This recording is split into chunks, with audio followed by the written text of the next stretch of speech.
Hey, it's Greg here with MaritimeGardening.com. It's early spring. I think it's March 22nd or 23rd or something like that. And I'm out pruning this Haskap bush. I've had viewers ask me to show how I do it, so I'm gonna get at her here. All you need to prune a Haskap bush, in my opinion, is just a good set of pruners. These are, I think it's a Felco number 8, right? If you buy one of these, probably be the only thing you ever need for pruning, for small things like this anyway, and they'll last a lifetime if you take care of them. Keep them sharp and oil them once or twice a year, and that's all you got to do. Now, the general principle I use for pruning any berry bush really is easily summarized by an acronym: SALAD, S-A-L-A-D. And not in that particular order, but that's just the easiest way to remember it, SALAD. So you want to favor strong branches. Some branches just don't look like they have much of a future. They're kind of weak and wimpy. So if I'm making a choice of which branch to keep and which one to get rid of, I keep the strong and get rid of the weaker ones. The stronger branch is going to, have the most, energy going into it. It's probably going to have the most fruit production. Right? S-A is for air. Right? We want to prune it so that air the wind can blow through the plant, and the plant can dry itself off, right? You want some degree of airflow so that every morning when there's dew on the plant or after a rain or that sort of thing, the plant can dry itself off, right? Because if it's staying wet all the time, if there's all kinds of branches, too much foliage, and the plant can't dry itself out, you're going to have problems with bacteria and things like that, disease, right? So strong branches, airflow. L is light, right? Any plant is a sunlight energy collection machine, right? That's the energy, the sun. So you want everything to get as much sun as it can. If you've got one thing above another thing, or things that are really close to one another, one thing's going to win, the other thing's going to lose, right?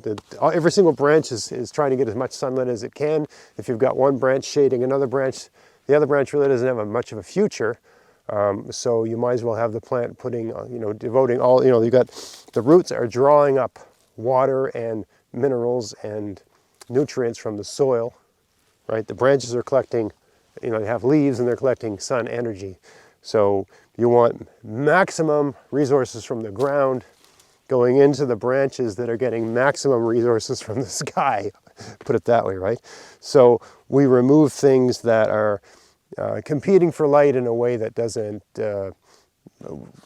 benefit that equation. S-A-L. A is salad. S-A-L-A is access. So we want, you have to, if you're going, you are going to be picking the fruit on this plant when it appears, and you want to be able to access, right? You get in there, right? If the thing's too thick and too heavy, you can't get in there, right? So you've got to get some degree, it's almost like the same thing as air, right? The air has to get through it, but your hands and your body, you've got to be able to get in there. Now, this really matters when you're pruning something with thorns and that sort of thing, but I always think of access. I always think of, at some point I'm going to pick this, and am I pruning this in a way that's going to help that along, right? Because it's got to be functional. Like this plant, I can't get behind it, right? I cannot get on that side of this plant because there's a fence over there. So any branch that's growing into the fence, I probably want to prune that back a little bit too, because I'm not going to be able to access it on the other side of the fence. Also on the other side of this fence, I've got animals: bear, deer, rabbits, skunks, porcupines, raccoons, right? So I don't want to be ringing a dinner bell out there. It's S-A-L-A. And then D is damage. So we want to remove or cut back anything that's damaged to just keep the plant healthy. But also if we got two branches that are touching one another, we want to pick one of those to remain. The other one's got to go. And of course, we're going to pick the one usually on top, or the one that's, just able, in terms of how it's positioned, to get the most sun, right? So we don't want the branches going into one another. If I got a plant like this and I got a branch going across the plant, I want everything going out, right? Like a bouquet, right? So if I got, a plant that's generally like this, and I got one branch that's going this way across the middle, I'm going to remove that because it's just going to be touching and rubbing against everything. In heavy winds, or if you get a hailstorm, or during the winter, that sort of thing, when everything's encased in ice or snow or that sort of stuff, the branches that are touching one another, they rub the bark off of one of them, or both of them get the bark rubbed off of them, and that damages the branch. In nature, everything just figures itself out. But in a garden, you want to get as much fruit as you can off of a particular tree, and you want the fruit as big and juicy and healthy as possible, and you want your plants as healthy as possible. You know, in nature, if you've got, you know, it doesn't matter if the bark rubs off of a tree, because there's all kinds of trees, and you know, there's just nothing, you don't have the level of interest in a tree in nature, right? They're just taking care of themselves. And some people always ask the question, why do you need to prune a tree? Nothing like that happens in nature. Yeah, and trees in nature have, you know, the tree doesn't care if its fruit's diseased. The tree doesn't care if its branches are damaged. The tree doesn't care if the fruit's half the size that it could be. And the tree doesn't care if it's 30% less productive than it could be. The tree doesn't care. It's just making fruit, right? You care because you're eating the fruit. Right? So you want your tree to be as productive as possible, as healthy as possible, and give you the biggest, juiciest fruit as possible. And that's why you prune. So let's get at it here. I'm going to bring the camera in a little bit closer just so you can see what I'm doing. This is a kind of iterative process. There's a lot of decisions to make.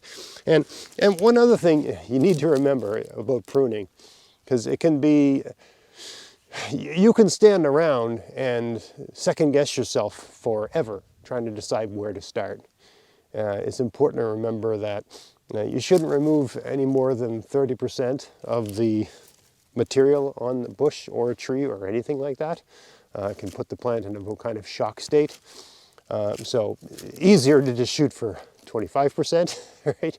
Just in terms of how much wood's on the ground when you're done. But also, always remember that every spring you have a new equation, right? It's really hard to mess a tree up. Even if you remove more than 30%, it's not going to kill the tree. It's just going to, it might compromise its ability to produce fruit for that season. But the tree always comes back. Everything's fine. If you take off a branch in the wrong place or whatever, it doesn't matter. It's still growing. It's going to make more branches. It's all going to be fine, right? You got another season, and you know, whatever you mess up, you got another season, your whole new equation next season. So, you know, just get at it, and you're going to learn by making mistakes anyway if you're new to all of this. But once you've done it a couple times, you'll find it's just, I don't know why, but I like doing it.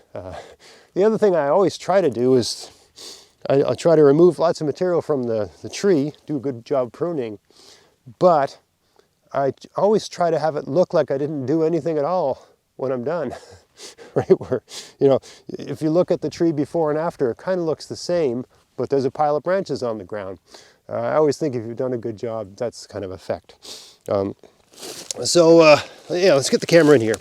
All right, so I don't know how well any of this is going to come across on camera, and it's very hard to get into a plant without breaking off the odd branch anyway, because you're going to be big and clumsy. I'm just removing little tiny branches. There's a vine here. Little tiny branches that are going across the tree into the center. And anything really small down at the base here.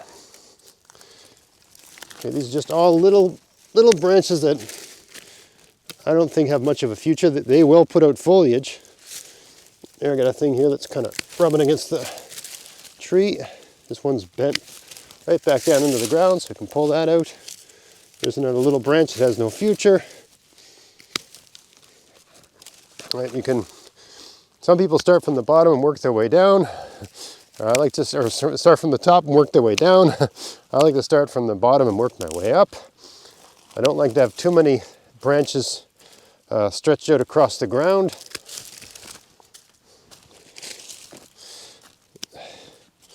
Removing everything little and skinny that's along these got these like main trunks here. And I'm removing everything that's skinny along them, because they're just little nothing branches. They impede airflow. All these little tiny things here. There's a branch going back into the tree. There's another branch going into the tree. I'm going to remove that whole thing. There we go. There's a branch that's sort of underneath everything. I'll remove that. Move that too. Let me see now. Now I'm gonna go around to the back here. I don't know how well this is coming across on camera, but I'm just removing all these little branches that just don't seem to have much of a future, that aren't gathering light. Here I got one here that's going into the fence, so I'll remove that. There's some branches, you know, they might have to come off in the future, but you can leave them for a year because they can still make fruit, right? You can also head things off. That means just make a branch shorter, depending on the situation.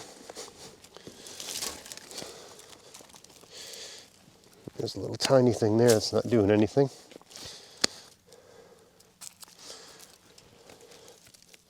I think I'll remove that hole. No, I'll leave that. I'll remove that.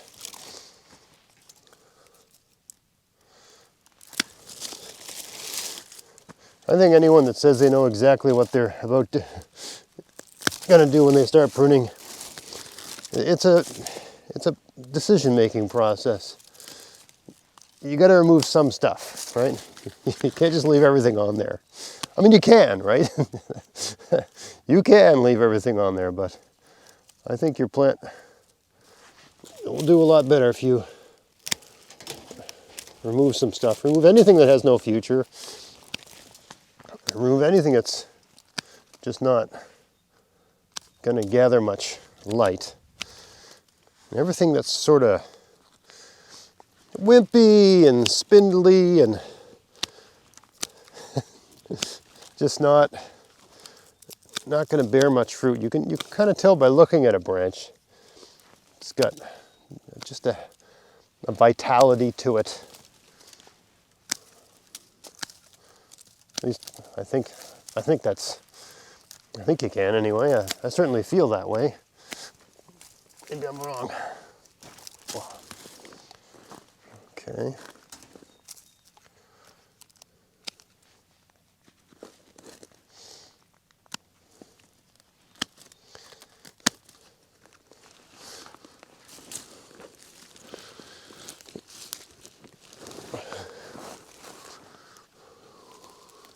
Here I've got two branches touching each other, so I'll make a decision on which one to keep. I think this one's going back into the plant, so I'll remove it. It's wrapped around a bunch of branches. Yeah, so I'll remove that one. This one's touching, so I'll remove that. This is touching right there. This one's going back into the plant.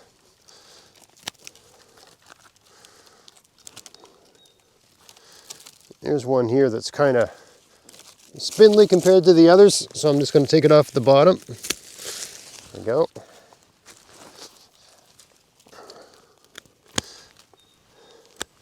I mean, someone might ask me how am I keeping track of whether I've removed 30% of the plant.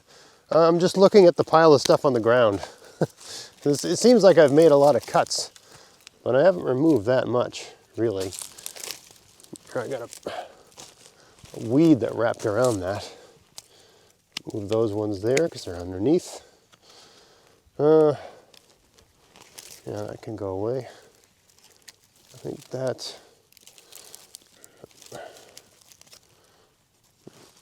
remove. To get at that from over here. Got some branches touching each other right here. I think I'll remove this. And maybe I'll remove this one here. Now, and sometimes you prune these things and then you look at them next day and you see all this stuff you missed. that happens too.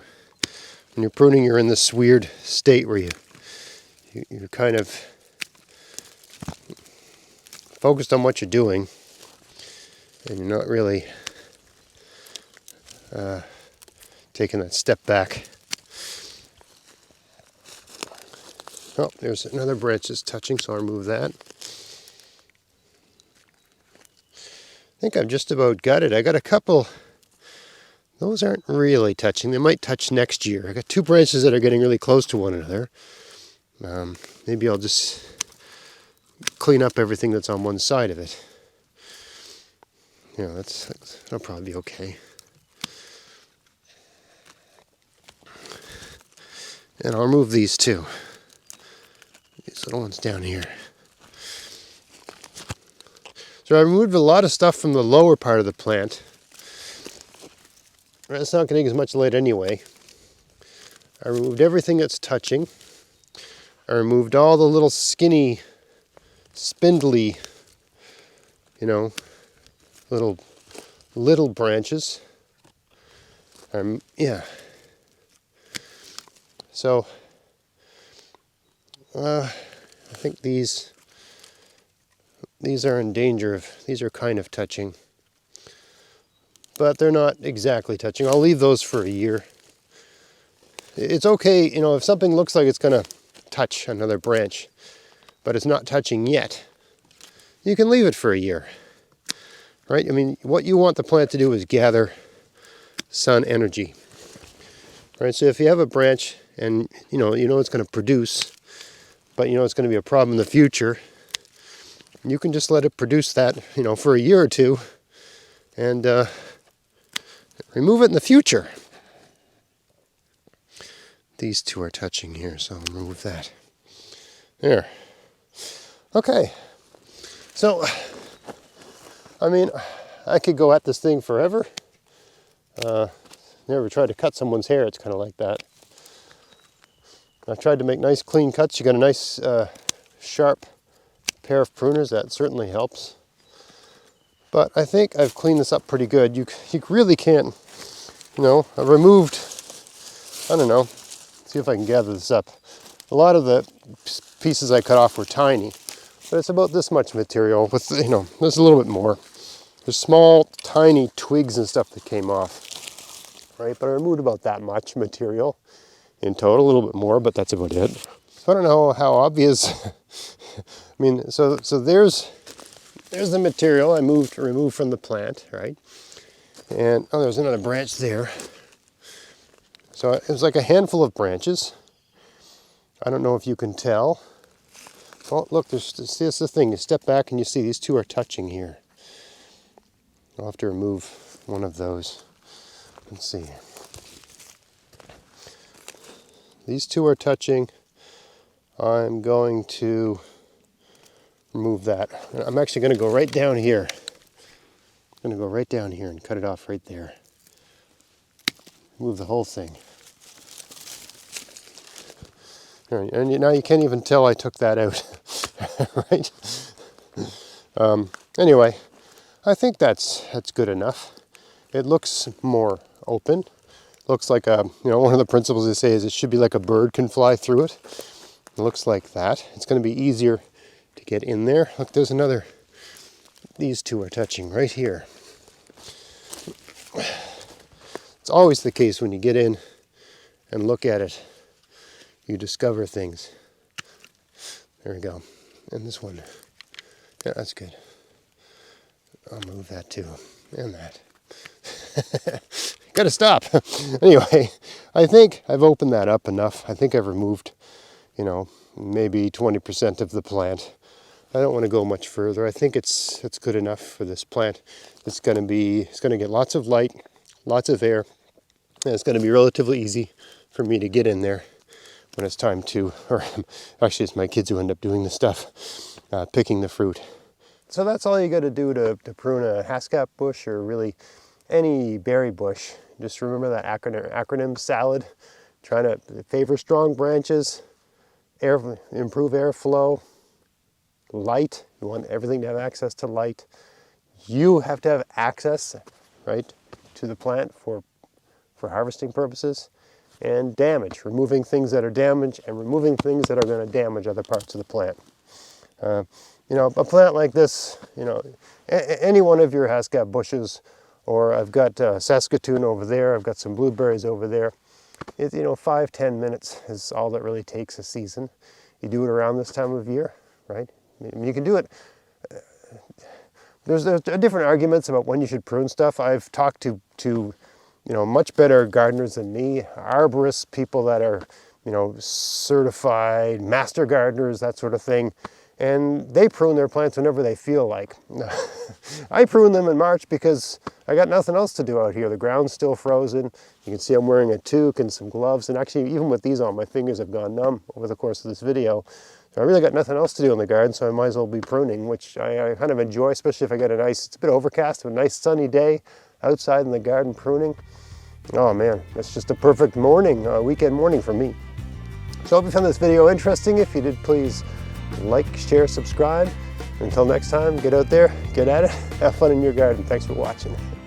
Hey, do you like getting free shipping? Then go to Vessies.com to buy whatever you need for your garden this year and use my coupon code GAVS24 to get free shipping as long as there's a pack of seeds in the order and there's no oversized items. Check out the description box of this video for details.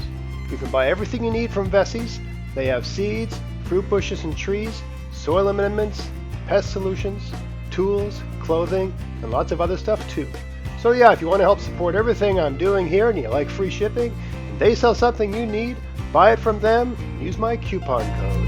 Happy gardening!